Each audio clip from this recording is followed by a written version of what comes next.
We turn now to personal finance. While there are indications of a rebound in the economy, we're not out of the woods yet. Look at what we learned today. New home sales falling to a 50-year low, and the Senate passing a jobs bill offering tax credits to companies that hire people off the unemployment lines. When it comes to money these days, everybody, it seems, can use a little advice. And as Vicki Mabry found out, Dave Ramsey is at your service. Here's how you get out of debt. You run! Like a fired-up Southern preacher, You gotta put it in gear. You're not getting out of debt unless you go. Dave Ramsey exhorts his flock to stop sinning. Have a plan, invest some money, change your life. Their sin? Living beyond their means, using those devil credit cards. Target that, baby. Chase this. What's in your wallet? Discover freedom. On stage, on radio, on TV, he's preaching the gospel of financial peace, getting out of debt and staying out of debt. You guys have got to commit to no more credit card debt and no more spending unless you have the money. And if in the process you want to praise Jesus, that's okay too. Give no sleep to your eyelids, no slumber to your eyes, and deliver yourself like a gazelle from the hand of the hunter and a bird from the hand of the fowler. What is the gospel according to Dave? If you will live on less than you make, if you will live on a plan, if you will stay out of debt, if you will save for emergencies, for purchases, and for retirement, if you will give, if you'll do those 5 things, anybody given a little bit of time can win with money. All right, rock and roll. I got to get set up over there. Be a winner with money, a common refrain from a self-help financial guy, right?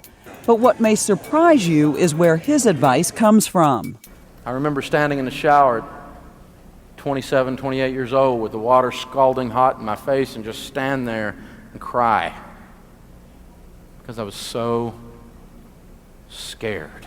You see, before there was Dave Ramsey, financial guru, there was Dave Ramsey, financial failure.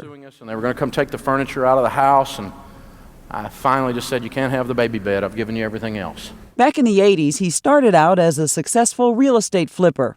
I was buying and selling real estate. I was doing flips before there was a flip this house. I mean, we owed $3 million on the $4 million worth of stuff. It wasn't clear. So we had about $1 million net worth. But it all came crashing down. And we hit bottom. Ramsey and his young family lost it all. It was really, really hard on our marriage. It was, I was so scared I didn't know what to do.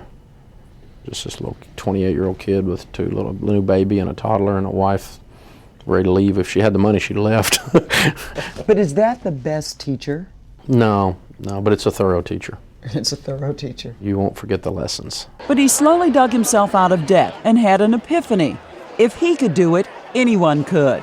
If they followed 7 simple rules. 7 baby steps, he calls them. Baby step 1, $1,000 in the bank. Baby step 2, the debt snowball, where you list your debts smallest to largest, pay them off in that order. Baby step 3 is your fully funded emergency fund of 3 to 6 months of expenses. Then you move on to baby step 4, and that's where you start saving 15% of your income into retirement, and you don't do it until then. And then you start doing baby step 5, which is kids' college. 6 is pay off the house early. And then that leaves us with baby step 7, which is become very wealthy and give a bunch of it away. He put his common sense theories into a book. He was selling it from his car when he went on a local radio show to promote it. When the host quit, Ramsey took over the show and had his bully pulpit. Take that, Sally Mae! Take that, baby! You're out of here! After his bankruptcy, Ramsey loathed debt, credit card debt in particular. It's called plastic surgery. What does that plastic represent? Well, and what does cutting up that plastic represent? Well, are we going to cut something right now? Sure, absolutely. There's something metaphorical or symbolic about it. But what's it represent? It represents that, and I've had people walk up to me and they say, I can't cut this one up. It's like we know we're getting ripped off. And so there's this hitting back thing with the big scissors. I get to say, enough already. Citibank, what's in your wallet? Money! It's not you! and boom, there's this sense of, I've got power again as a consumer and I get to hit back. He's so insistent on that message that his headquarters outside Nashville, Financial Peace Plaza it's called, he paid for it, nearly $6 million in cash. So this is the empire. Yeah, it's a small empire. It's where he oversees his now thriving broadcast and publishing business. How many books do you have published right now? Those three are the big ones. And so I guess this was 6 million, maybe over or something. 7 million books for adults, for children. His 13-week Financial Peace University curriculum has been picked up by high schools, military bases, and many churches nationwide. Live from Financial Peace Plaza, it's the Dave Ramsey Show. From here, he reaches 4.5 million people a week through the 450 radio stations that carry his show and on Fox Business Channel. He's folksy, but blunt. You got $7,000 in debt, and you're sucking your thumb. Shut up! And so accessible that he runs out during commercial breaks to greet fans who stop by. We just facilitated your class at First Pres Church. Oh, and thank you. We had a wonderful time. Is this a business for you? Is it a ministry? Is it a calling?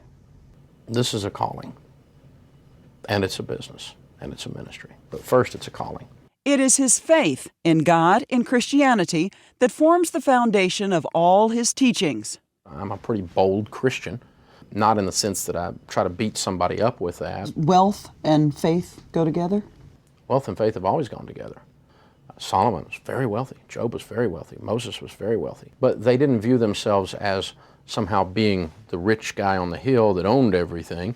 They viewed themselves as someone who managed resources for God, which means two things. You take care of your own family, and you take care of others. There are critics of Dave Ramsey who claim he's getting rich off of people in trouble. Well, somehow I got to keep this place open. I mean, there's 300 people in here, and they expect their checks to clear. But that's another criticism, that people are paying for something that somewhere deep in the back of their minds they already know. Well, absolutely. And they're more than welcome to listen on the radio for free. You could have sat down and listened to your grandmother, and you wouldn't have needed to listen to Dave Ramsey. Common sense advice and plenty of faith in himself, the American economy, and of course, in God. And over the course of this journey, how have you changed? I think when I first started, I was so sure this was right, but I didn't have the proof, that I felt like I had to fight so hard, and I was mean. And now I'm like, well, if you don't get it, that's okay. Everybody else gets it. You're the only guy. And now it's up to you. It's as you will it. It's kind of weird because it's made me more confident and gentler. Thank you, Houston. You're awesome. We love you. Thank you. This is Vicki Mabry for Nightline in Brentwood, Tennessee.